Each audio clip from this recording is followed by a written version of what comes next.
الصلاة والسلام على سيد المرسلين وعلى آله وصحبه أجمعين إن الله وملائكته يصلون على النبي يا أيها الذين آمنوا صلوا عليه وسلموا تسليما اللهم صل وسلم وبارك على سيدنا محمد وآله دائما أبدا صلاة وسلام عليك يا رسول الله صلى الله عليه وسلم بسم الله الرحمن الرحيم وَكَذَلِكَ جَعَلْنَاكُمْ أُمَّةً وَسَطًا لِتَكُونُوا شُهَدَاءَ عَلَى النَّاسِ وَيَكُونَ الرَّسُولُ عَلَيْكُمْ شَهِيدًا۔ اور بات یوں ہی ہے کہ ہم نے تمہیں کیا سب امتوں میں افضل کہ تم لوگوں پر گواہ ہو، اور یہ رسول تمہارے نگہبان اور گواہ ہیں۔ آیت کریمہ کے تعلق سے کچھ کہنے سننے کا شرف حاصل ہوا تھا۔ سورۃ البقرہ شریف کی 143ویں آیت مبارکہ کا یہ تھوڑا سا حصہ ہے۔ وَيَكُونَ الرَّسُولُ عَلَيْكُمْ شَهِيدًا، اور یہ رسول تمہارے نگہبان اور گواہ ہیں۔ اللہ تعالیٰ نے اپنے فضل عمیم سے اپنے نبی آخر صلی اللہ علیہ وسلم کی امت کو امت وسط بنایا ہے، درمیانی امت۔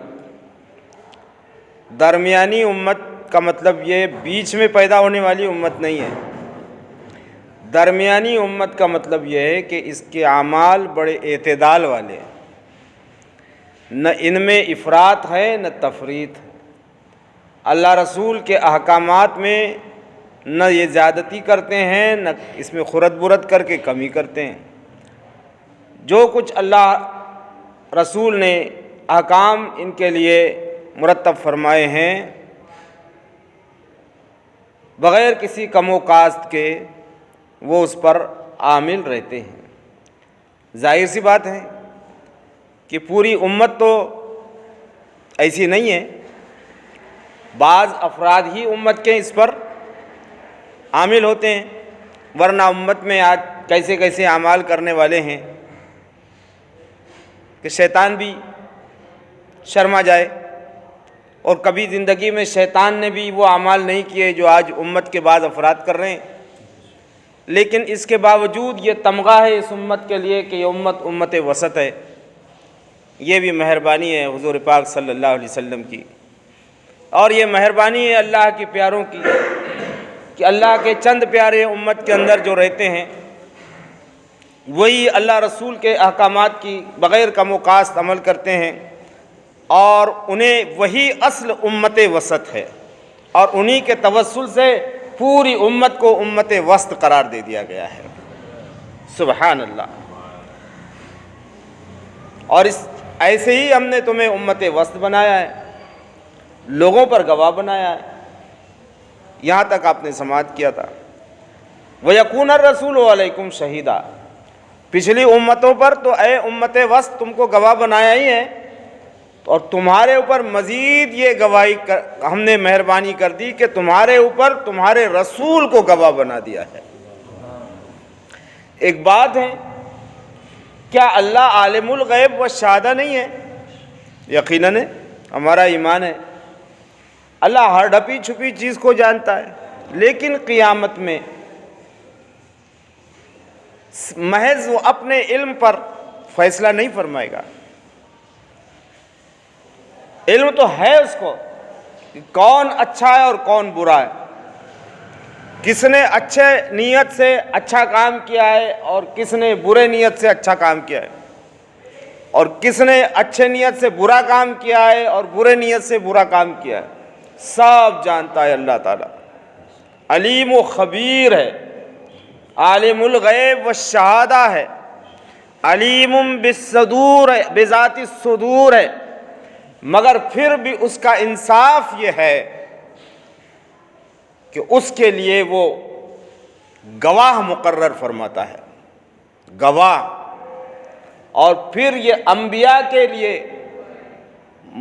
ہوگا یہ کہ جب امتیں انکار کرے گی کہ ہمارے پاس کوئی نبی وغیرہ نہیں آیا تھا تیرا، کسی نے ہم کو سیدھی راستہ نہیں بتایا، جب یہ انکار کر دے گی اور انبیاء اکرام مدعی ہوں گے کہ ہم نے تو تیرے احکام پہنچایا ہے، تو اللہ تعالیٰ گواہ کے طور پر امت محمد صلی اللہ تعالیٰ علیہ وسلم کو پیش فرمائے گا، اس کی جانچ ہوگا، یہ امت گواہی دے گی، یعنی انبیاء کی گواہ بنے گی، انبیاء کی گواہ۔ بھائی مدعی تو اعلیٰ ہے نا، مدعی کتنے اعلیٰ لوگ ہیں، اور ہم گواہ جو ہے وہ گھٹیا لوگ ہیں، لیکن سبحان اللہ، اللہ تعالیٰ ہماری بھی گواہی قبول فرمائے گا۔ اور یہ بات دیکھیے کہ اللہ کو سب معلوم ہے، پھر گواہ کی کیا ضرورت؟ جو اس کا علم ہے اس نے اپنے علم کے مطابق ہی فیصلہ کر دینا چاہیے تھا۔ جو مسئلہ میں یہاں پر سمجھانا چاہتا ہوں، جو بات جس کی طرف آپ کی توجہ دلانا چاہتا ہوں، وہ یہ ہے کہ اللہ تعالیٰ علم غیب جانتا ہے، عالم الغیب ہے، وہ تو خاص غیبوں کا جاننے والا ہے، عالم الغیب ہے، صرف عالم غیب نہیں ہے، عالم الغیب۔ پھر بھی اس نے گواہی مقرر فرمائی، اس کا مطلب یہ ہوا کہ گواہی کسی سے پوچھ لینے سے اور گواہی لے لینے سے علم کی نفی نہیں ہوتی، گواہی لے لینے سے کسی کے علم کی نفی نہیں۔ اللہ تعالیٰ جو امت وسط کو گواہ بنا رہا ہے، اس کا مطلب یہ نہیں ہے کہ اس کو یہ معلوم نہیں کہ انبیاء نے تبلیغ پوری کی یا نہیں کی، یہ مطلب ہے کہ اس کا یہ مطلب نہیں ہے کہ اس کو معلوم نہیں ہو اور وہ پھر ہم سے پوچھے گا کہ انہوں نے تبلیغ کی تھی یا نہیں کی تھی، نہیں، اس کو معلوم ہے، پھر بھی وہ گواہ مقرر فرما رہا ہے۔ تو کسی کے پوچھ لینے سے یا کسی کو گواہ مقرر کر دینے سے کسی کے علم کی نفی نہیں ہوتی۔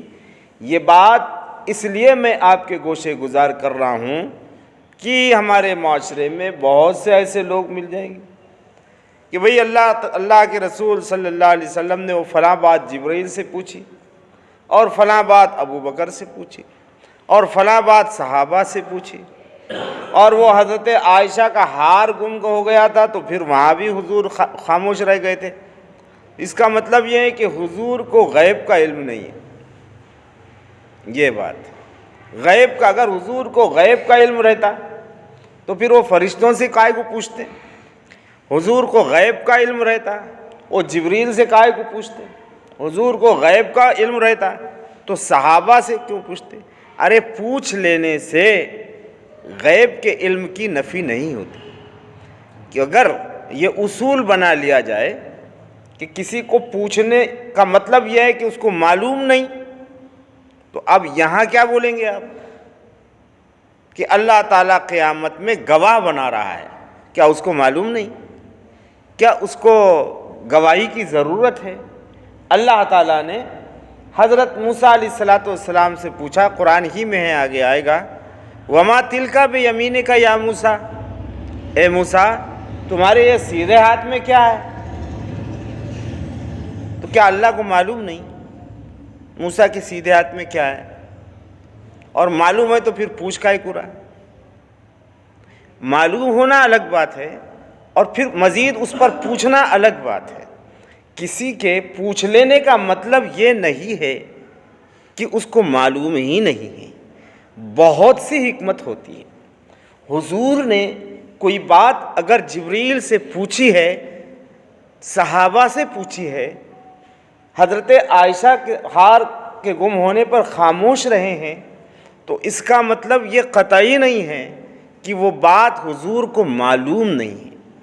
حضور اس وقت وہ بتانا نہیں چاہتے ہیں، وہ راز ظاہر نہیں کرنا چاہتے ہیں۔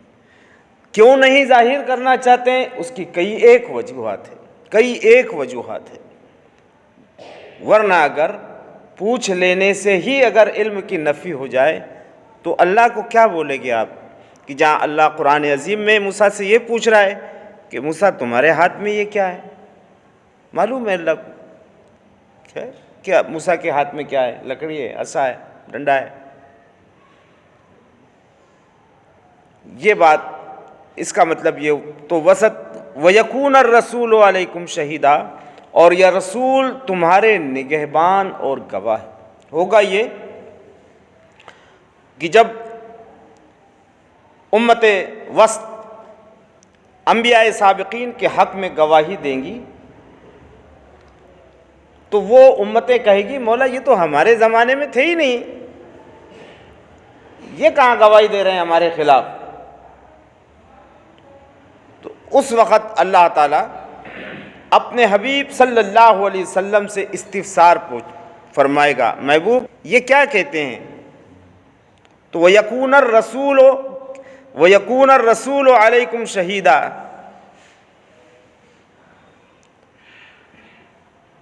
تو یہ جب شہید کا جو صلہ علی آتا ہے نا، تو اس کا مطلب ہوتا ہے کسی کے خلاف گواہی دینا۔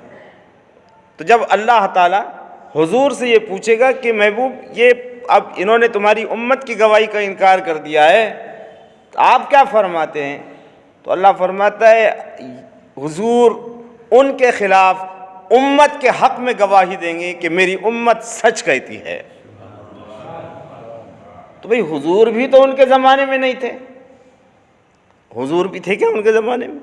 حضور بھی ان کے زمانے میں نہیں تھے، لیکن جو قرآن عظیم نے کہا ہے شہیدہ، محبوب ہم نے تمہیں گواہ بنا کر رکھا ہے۔ تو گواہ جو ہے وہ بن دیکھے نہیں دی جاتی، اور دی بھی گئی تو بن دیکھی گواہ کو قبول نہیں کیا جاتا۔ اللہ تعالیٰ اپنے حبیب کے گواہ کو قبول فرمائے گا۔